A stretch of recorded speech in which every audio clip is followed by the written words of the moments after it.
Assalamu alaikum prep class. Okay, it's time for learning about shapes. As you all know, which shape is this?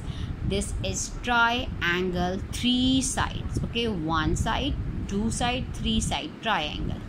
What is this? This is square, four sides. 1 2 3 4. जिसकी भी four sides होंगी that is square.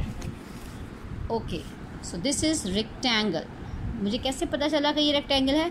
Because it has two long sides and two short sides. Okay, two long sides, two short sides, and this is round, no sides, it's circle. Now just learn the spellings.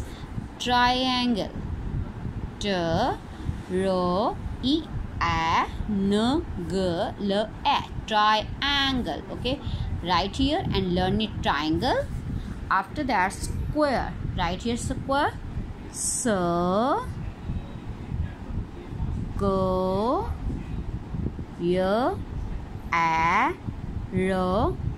square. Okay, after that learn the spellings and write it, and just write it and learn the spellings of two shapes on.